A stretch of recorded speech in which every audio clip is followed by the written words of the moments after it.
सिन्धुलीमा पुनरुत्थान उत्सव समारोह 2082 मनाइने भएको छ। इसाई एकता समाज सिन्धुलीको आयोजनामा जिल्लाका 9वटै स्थानीय तहका मण्डलीहरूको बृहत सहभागितामा यही 2082 साल वैशाख 7 गतेका दिन पुनरुत्थान उत्सव भव्यताका साथ मनाइने भएको हो। आइतबार बिहान 8 बजे सिन्धुलीको कमलामाई नगरपालिका 6 मारी बजार खुल्ला मञ्चमा कार्यक्रम सम्पन्न गरिने आयोजकले जानकारी दिएको छ। आयोजकले दिएको जानकारी अनुसार कार्यक्रममा विविध आत्मिक, सांस्कृतिक तथा मनोरञ्जनात्मक प्रस्तुति समावेश गरिनेछ।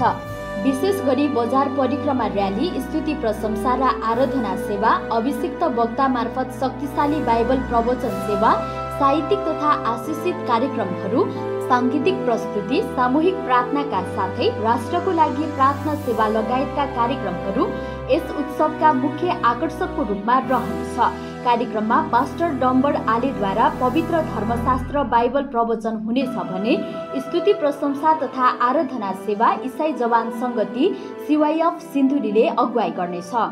येशू ख्रीष्टको पुनरुत्थानको सन्देशलाई जनसमक्ष पुर्याउने उद्देश्य लिएर कार्यक्रमको आयोजना गरिएको इसाई एकता समाज सिन्धुलीका अध्यक्ष रेभरेन्ड पास्टर हरि अधिकारीले जानकारी दिनुभयो।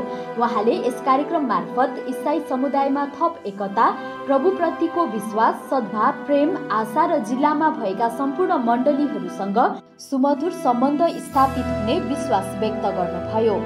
पवित्र धर्मशास्त्र बाइबल खण्ड यूहन्ना 11 अध्यायको 25 पदमा उल्लेख भए अनुसार पुनरुत्थान र जीवन म नै हुँ, मलाई विश्वास गर्ने मर्छ भने पनि जीवित हुनेछ भन्ने येशूको वचन यस समारोहको मूल भाव हुनेछ।